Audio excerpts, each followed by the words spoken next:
네, 정부가 정규 교육과정에서 다루지 않은 건 대학 수학능력 시험에 출제하지 않으면서도 변별력은 유지하겠다고 밝히면서 올해 수능시험 난이도에 대한 궁금증이 커지고 있습니다.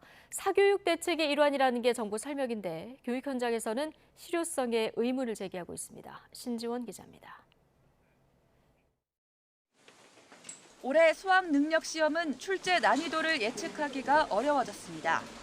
하지만 입시 전문가들은 큰 틀에서 지난해보다 쉬워질 것으로 보고 있습니다.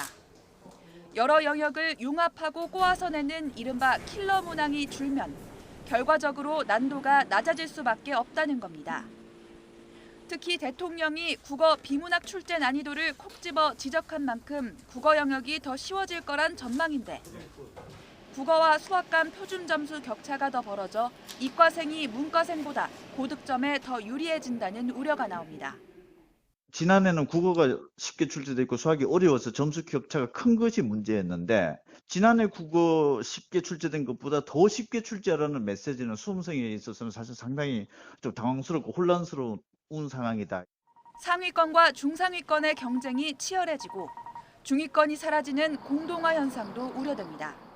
공동화 현상 아닌 공동화 현상이 날 수도 있어요. 잘하는 애들은 진짜 잘하고 못하는 애들은 좀 그렇고 해서 더 혼란이 가중될 개연성도 있다라는 거죠.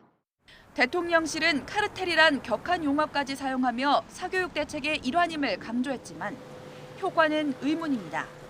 학원은 단순히 문제가 어려워서 배우러 가는 곳이 아니라는 겁니다.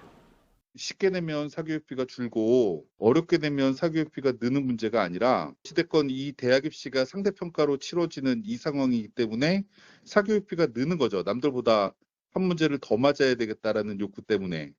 더욱이 입시 변별력을 위해서는 마냥 문제를 쉽게 낼 수도 없는 상황이라 정부의 갑작스러운 메시지 해석을 두고 교육계 혼란이 커지고 있습니다. YTN 신지원입니다.